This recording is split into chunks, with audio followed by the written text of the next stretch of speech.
क्यों 7 भाइयों ने अपनी ही बहन को मारकर उसका मांस खाया। बहुत पुराने समय की बात है। एक गांव में एक परिवार रहता था जिसमें 7 भाई और एक बहन थी। उनके माता पिता जल्दी ही गुजर गए तो बच्चों ने भी जल्दी ही व्यावहारिक काम सीख लिया। 7 भाई अपनी बहन से बहुत प्यार करते थे। बहन भी अपने जान से प्यारे भाइयों का बहुत ख्याल रखती थी। इसी तरह समय बीतता गया और एक दिन जब 7 भाई शिकार पर गए थे, शाम होने को चली थी, तभी बहन उनके लिए भोजन तैयार कर रही थी। जब वह सब्जी के लिए हरी साग काट रही थी, तभी चाकू की तेज धार से उसकी उंगली कट गई और खून बहने लगा। पहले तो वह घबरा गई, लेकिन खुद को संभाला। उसने सोचा अगर भाइयों को पता चला तो बहुत परेशान होंगे, मुझे उन्हें यह बात नहीं बतानी चाहिए। उसने जल्दी से बहते खून को अपनी ओढ़नी से पोंछना चाहा, किंतु उसे लगा कि अगर भाई ध्यान से देखेंगे तो उन्हें पता चल जाएगा। बहुत सोच विचार के बाद जब उसे कुछ समझ न आया तो उसने अपना बहता हुआ खून उसी साग से पोंछ लिया जिसकी वह सब्जी बनाने जा रही थी। जब शाम को 7 भाई घर लौटे तो बहन ने सभी के लिए खाना परोसा। आज का साग इतना स्वादिष्ट था कि 7 भाई अपना उंगलियां चाटते रह गए और बोले, बहन आज की साग तो लाजवाब बनी है, ऐसा स्वाद पहले कभी नहीं आया। बहन उनकी तारीफ सुनकर मुस्कुरा उठी। उसने सोचा कि चलो भाई खुश हैं, यही बहुत है। लेकिन बात यहीं खत्म नहीं हुई। अगली सुबह जब 7 भाई शिकार के लिए जंगल गए तो उसी बात पर चर्चा छिड़ गई कि बहन ने साग में ऐसा क्या डाली थी कि उसका स्वाद इतना लजीज था। सबने तय किया कि आज इसके बारे में बहन से जरूर पूछेंगे। शाम को 7 भाई जल्दी घर लौट आए तो देखा बहन खाना बना रही है। तब बड़ा भाई उसके पास जाकर बोला, बहन तुमने कल साग में ऐसा क्या डाली थी कि उसका स्वाद बहुत ही अनोखा था। बहन पहले तो बात को टालने की कोशिश की, लेकिन बड़े भाई के बार बार पूछने पर उसने बता दिया उसकी एक उंगली कट गई थी और उसने अपना बहता हुआ खून उसी साग में मिला दिया था। जैसे ही यह बात 6 भाइयों के कानों तक पहुंची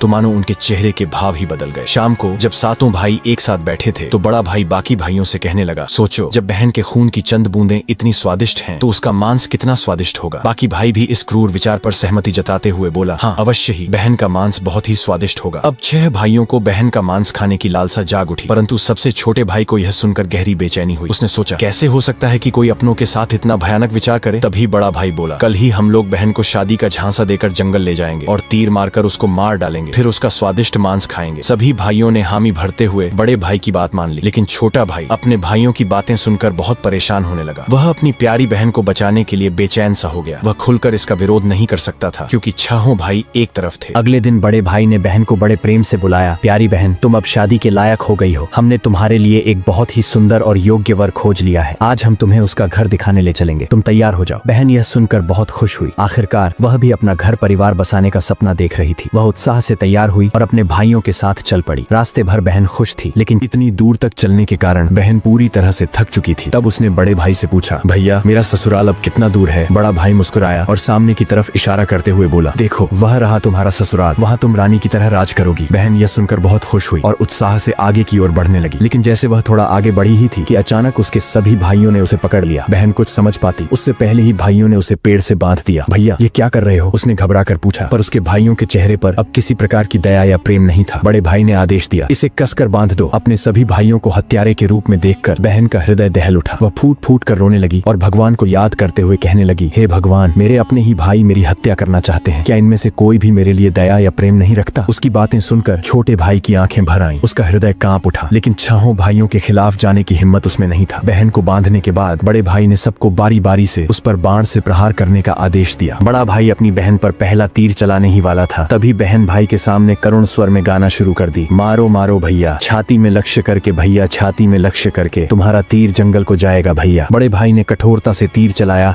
लेकिन निशाना चूक गया। इसके बाद दूसरा भाई तीर चलाने को आगे बढ़ा। बहन ने पुनः वही करुण गीत गाया। दूसरा भाई भी निशाना साधने में असफल रहा। एक एक करके सभी 6 भाइयों ने अपनी बहन को मारने की कोशिश की, परंतु हर बार उनका निशाना चूक जाता। अब सबसे छोटे भाई की बारी थी। सभी भाई उस पर चिल्लाते हुए बोला, पूरी ताकत से तीर चलाना, बहन को एक ही वार में मार डालना। अगर तुम असफल रहे तो हम तुम्हें भी जिंदा नहीं छोड़ेंगे। छोटे भाई के लिए यह स्थिति असहनीय थी। वह अपनी बहन से अत्यधिक स्नेह करता था। बहन ने जब छोटे भाई की जान खतरे में पड़ते देखी तो उसने मन ही मन निर्णय कर लिया, वह अपनी प्राण त्याग देगी, लेकिन अपने सबसे प्रिय भाई को मरने नहीं देगी। उसने मन ही मन ईश्वर से प्रार्थना की, हे भगवान मेरे इस छोटे भाई का तीर मेरी छाती भेदने में सफल हो जाए, ताकि इसे इन पापी भाइयों के हाथों मरना न पड़े। फिर उसने करुण स्वर में वही गीत गाई, मारो मारो भैया, छाती में लक्ष्य करके भैया, छाती में लक्ष्य करके, तुम्हारा तीर तीर मेरी छाती को भेद जाए भैया। छोटे भाई की आंखों से अश्रुधारा बहने लगी, पर वह मजबूर था। उसने कांपते हाथों से तीर चलाया। तीर बहन की छाती में गहराई से उतर गया। वह दर्द से कुछ देर छटपटाती रही और फिर उसकी आंखें हमेशा के लिए बंद हो गईं। 6 भाइयों ने अपनी कुटिल योजना को सफल होते देखा तो उनके चेहरे पर क्रूर मुस्कान आ गई। अब 6 भाइयों ने मिलकर बहन के शव को टुकड़ों में काट डाला। बड़े भाई ने छोटे भाई को जंगल से लकड़ी और पानी लाने को कहा। छोटा भाई भीतर ही भीतर बहुत ही ज्यादा चिंतित था। उसकी आंखों के सामने उसकी प्रिय बहन की शव को टुकड़ों में काट उसके मांस को पकाया जा रहा था, लेकिन वह असहाय था। जब वह जंगल गया तो पानी और लकड़ियों के साथ कुछ मछलियां और केकड़े भी ले आया। उसने मन ही मन सोचा, मैं अपनी बहन का मांस नहीं खा सकता, लेकिन अगर मैंने विरोध किया तो ये निर्दयी भाई मुझे भी मार डालेंगे। जल्द ही चावल और मांस तैयार हो गया और भोजन परोसा गया। सभी भाई मांस खाने के लिए उत्सुक थे। छोटे भाई ने चुपके से अपने खाने की जगह एक गड्ढा खोद रखा था। जैसे ही उसकी थाली में बहन का मांस परोसा गया, उसने बिना किसी को दिखाए मांस को गड्ढे में डाल दिया और मछली केकड़ा खाने लगा। बाकी के सभी भाई अपनी बहन की हड्डियां चबा रहे थे। जब सभी का पेट भर गया तो बड़े भाई ने छोटे भाई से कहा, अब यह जूठन साफ करो। छोटे भाई ने बहन की हड्डियां व बाकी अंगों को इकट्ठे किया और चुपके से उसी गड्ढे में डालकर मिट्टी से ढक दिया। समय बीतता गया। उस जगह से एक बांस का पौधा उगाया और धीरे धीरे वहाँ बांसों का समूह बन गया। फिर एक दिन एक संत वहाँ से गुजर रहे थे, तभी उनकी नजर बांस के समूह पर पड़ी, जो कि बहुत बड़ी और घनी थी और ये बाकी बांसों से थोड़ा अलग प्रतीत हो रहा था। तो संत ने सोचा, क्यों न बांस से एक वाद्य यंत्र बनाया जाए जिससे मैं गांव में घर घर बजाकर भिक्षा मांग सकूं। तो उन्होंने एक बांस काट लिया और उसे अपने साथ ले गए। संत ने उस बांस से सारंगी नामक एक वाद्य यंत्र बनाया। वे उसे बजा बजा कर दिन भर लोगों के घर जाकर भिक्षा मांगते और बदले में खूब सारा उपदेश देते थे। एक दिन संत भिक्षा मांगते हुए उसी गांव में जा पहुंचे जहां वे 7 भाई रहते थे और अब तक 6 भाइयों का विवाह हो चुका था, लेकिन 7वां भाई अब भी अकेला था। वह अपनी बहन के दर्द को भूला नहीं था और इसीलिए उसने विवाह भी नहीं किया। जब संत बड़े भाई के घर पहुंचे, जैसे ही उन्होंने आंगन में कदम रखा, उनके सारंगी ने खुद ही गाना शुरू कर दिया, नहीं बजोरे सारंगी, यही है दुश्मन सबसे बड़ा। बड़े भाई के घर नहीं बजोरे सारंगी, दया प्रेम सब छोड़कर रिश्ते में यही दाग लगाया। ये सुनते ही बड़े भाई के पसीने छूटने लगे। वह आवाज सुनकर तुरंत भाप गया कि ये तो मेरी बहन की आवाज है, जिसे हम 7 भाइयों ने बहुत साल पहले मारकर खा गए थे। वह सोच सोच कर परेशान हो रहा था कि कहीं अगर गांव वाले को सच्चाई का पता चला तो क्या होगा। उसने तुरंत अपनी पत्नी से कहा, जल्दी से योगी को भिक्षा देकर विदा करो। योगी बिना कोई प्रश्न किए भिक्षा लेकर वहां से आगे बढ़ गया। इसके बाद योगी बारी बारी से 6 भाइयों के घर पहुंचे। हर बार जैसे ही वे किसी भाई के आंगन में कदम रखते, सारंगी फिर वही करुण गीत गाने लगता, नहीं बजोरे सारंगी, यही है दुश्मन सबसे बड़ा, इन पापी भाइयों के घर नहीं बजोरे सारंगी। सभी भाई बहुत परेशान होने लगे, इसलिए एक के बाद एक सभी भाइयों ने अपनी पत्नी से कहा कि तुरंत योगी को भिक्षा देकर विदा कर दो। अंत में योगी सबसे छोटे भाई के घर पहुंचे। जैसे ही योगी ने उसके द्वार पर कदम रखा, सारंगी ने अपनी धुन बदल ली और एक नई मधुर संगीत बजने लगी। बजो रे बजो सारंगी, मेरे सबसे छोटे भाई के घर, मन की बात मन में छुपाकर युग युग से रख रहा है। बजो रे बजो सारंगी, यही है मेरे सबसे प्यारे भाई का घर। ये सुनकर छोटा भाई चौंक गया और सोचने लगा, ये तो मेरी बहन की आवाज जैसी प्रतीत हो रही है। फिर मन ही मन सोचा, नहीं नहीं, ये मेरा भ्रम है। लेकिन संगीत को बार बार दोहराने के बाद वह अजीब सा महसूस करने लगा। उसने तुरंत योगी को सम्मान पूर्वक अपने घर में बैठने के लिए कहा। छोटे भाई ने योगी का खूब सम्मान और जलपान से स्वागत किया। फिर उसने उनसे सारंगी की कहानी पूछी। योगी ने उसे बताया कि यह वाद्य यंत्र एक विशेष बांस से बना है, जो एक अज्ञात जगह पर जंगलों के बीच से उगे बांस के समूह से लिया गया था। ये सारंगी से उत्पन्न संगीत और योगी की बात सुनकर छोटा भाई सोच में पड़ गया और मन ही मन विचार करने लगा कि हो सकता है इस सारंगी से मेरा कोई गहरा संबंध हो। फिर छोटे भाई ने योगी से विनती की, कृपया यह सारंगी मुझे दे दीजिए, मैं इसे हमेशा अपने पास रखूंगा। योगी ने सहानुभूति से उसकी ओर देखा और बिना कोई सवाल किए वह सारंगी छोटे भाई को सौंप दिया और वहां से चला गया। योगी के जाने के बाद छोटे भाई ने सारंगी को एक पवित्र स्थान पर रख दिया। उसने उसे धूप दीप जलाकर सम्मान दिया जैसे वह कोई पूजनीय वस्तु हो। लेकिन कुछ ही दिनों में उसने अपने घर में एक अजीब सा बदलाव महसूस किया। हर दिन जब वह काम से लौटता तो देखता कि घर के सारे काम हो चुके हैं, घर एकदम साफ सुथरा मिलता, बर्तन भी साफ होते थे। शुरू में उसने सोचा कि शायद कोई पड़ोसी या भाभियां मदद कर रही होंगी, लेकिन जब यह सिलसिला रोज रोज दोहराने लगा तो उसका संदेह बढ़ने लगा। उसने अपनी भाभियों के घर जाकर पूछा, क्या मेरी गैर मौजूदगी में आप लोग मेरे घर की सफाई करती हैं? भाभियां चौंक गईं, हमें तो अपने ही घर के कामों से फुर्सत नहीं मिलती, तुम्हारा घर हम कैसे साफ करें? अब छोटे भाई की जिज्ञासा बढ़ गई। उसने सच जानने का फैसला किया। जब रात हुई तो वह बिना आवाज किए घर के एक अंधेरे कोने में छुप गया। आधी रात के करीब एक हल्की सरसराहट सुनाई दी। छोटे भाई की सांसें थम गईं। कुछ ही क्षणों में सारंगी से हल्की रोशनी निकलने लगी। अचानक सारंगी के भीतर से धीरे धीरे एक परछाई सी उभरी, जो धीरे धीरे एक लड़की की आकार लेने लगी। छोटे भाई ने जो अपने आंखों से देखा वो अविश्वसनीय था। सारंगी से एक सुंदर युवती प्रकट हुई, लेकिन जब वह दिए की रोशनी में आई तो छोटे भाई का दिल जोर से धड़क उठा। वह युवती बिल्कुल उसकी मृत बहन जैसी दिख रही थी। वह चुपचाप घर की सफाई करने लगी। उसने एक एक सामान को उसके सही स्थान से लगाया, बर्तनों को धोया और फिर घर की सफाई करने लगी। उसकी हर हरकत में अपनापन था, जैसे वह किसी अपने के घर को सहेज रही हो। युवती ने धीरे धीरे अपने काम खत्म किए और फिर जैसे आई थी वैसे ही सारंगी में समाने लगी। छोटे भाई हिल भी नहीं पा रहा था। जब वह पूरी तरह सारंगी में समा गई तब जाकर उसने राहत की सांस ली। अगले दिन उसने यह रहस्य अपनी बड़ी भाभी को बताया। बड़ी भाभी कुछ देर चुप रही, फिर गंभीर स्वर में बोली, अगर यह सच है तो मैं तुम्हें एक उपाय बताती हूँ, तुम ध्यान से सुनो। जब वह सारंगी से बाहर आए तब तुम तुरंत उस सारंगी को आग में डाल देना और उस पर गंगा जल छिड़क देना। इससे वह आत्मा अपने पुराने शरीर के बंधन से मुक्त हो जाएगी। लेकिन याद रखना, अगर तुम यह करने में जरा भी देर करोगे तो शायद वह हमेशा के लिए गायब हो जाएगी। छोटे भाई ने भाभी की बात को गंभीरता से लिया। उसने तय किया कि आज रात ही वह यह उपाय करेगा। रात होते ही वह फिर से उसी जगह छुप कर बैठ गया। इस बार वह पहले से ज्यादा सतर्क और तैयार था। उसकी आंखें सारंगी पर टिकी थीं। तभी वही हल्की सरसराहट हुई और सारंगी से वही रोशनी निकली। धीरे धीरे उसकी बहन फिर से प्रकट हुई। उसने हमेशा की तरह घर की सफाई शुरू कर दी। जैसे ही युवती ने अपना अंतिम काम पूरा किया और वापस सारंगी की ओर बढ़ी, छोटे भाई ने झटपट सारंगी को उठाया और उसे आग में डाल दिया। सारंगी जलते ही उसमें से एक तीव्र रोशनी फूटी। पूरे कमरे में उजाला फैल गया। युवती अचानक रुक गई। तभी छोटे भाई ने बिना समय गवाए तुलसी जल की बूंदें उस पर छिड़क दिया। जैसे ही तुलसी जल की बूंदें उस लड़की के ऊपर पड़ी, अचानक एक चमत्कार हुआ। धीरे धीरे वह मानव रूप में परिवर्तित होने लगी। छोटा भाई एकदम चौंक गया। वह अपनी आंखों पर विश्वास नहीं कर पा रहा था, जिसे वह एक दर्दनाक हादसे में हमेशा के लिए खो चुका था। आज फिर से उसके सामने खड़ी थी। आंसुओं की धारा उसकी आंखों से बहने लगी। वह दौड़कर अपनी बहन से लिपट गया। बहन भी भाई के गले से लिपटकर